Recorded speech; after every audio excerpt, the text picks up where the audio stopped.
So basically, for those of you who don't know what a martyr is, it's a martyr is somebody who is persecuted for their belief. So basically, the martyr that I chose was Jim Elliot.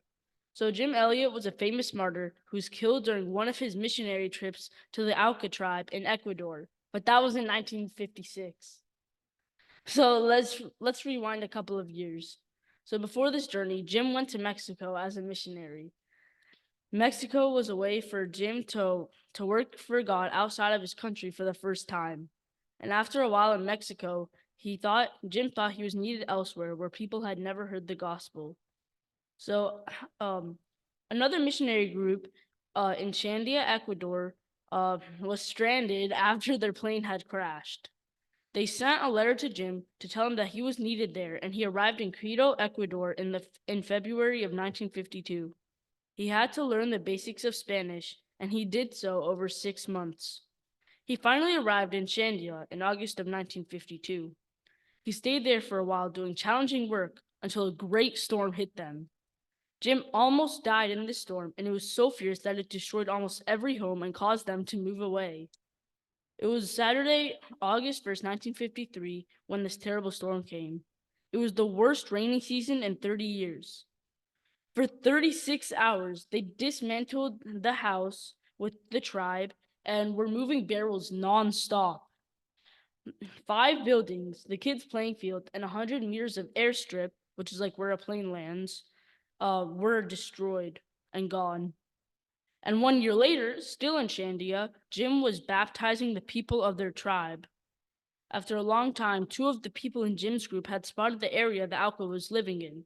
The Auca had never heard a little bit of the gospel even.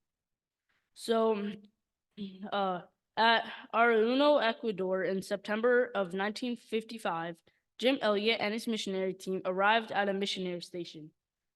They were planning to head toward the Auca tribe, which was by the banks of the Curaray, and they had never heard about the gospel, as I said. This was a wonderful opportunity for them to spread the gospel to them, but they never spoke a word about this mission to anybody except their wives. And they would be cautious because another group of missionaries in a few years earlier had been killed by the Auca tribe. God had sent Jim and his group to show the Auca his ways, and he had also put it in their hearts to search for them. They also had brought their wives with them on the trip so they could communicate and tell them all about it. And it was through this that many amazing things happened among the tribe. But Jim still had a problem. He did not know how to speak their language. However, luckily, a girl named Ayuma was an Auca girl that escaped her tribe when her father was killed. Through her, they learned the language of the Auca and they were able to become friends with some of them. Some. The missionaries rejoiced that they were able to do this, but among the Auca, they feared the group of missionaries. On January 8th, 1956, the Auca came to them, but not in a friendly manner. Jim and his whole group were killed on that day because the Auca feared that they would trick them and kill them.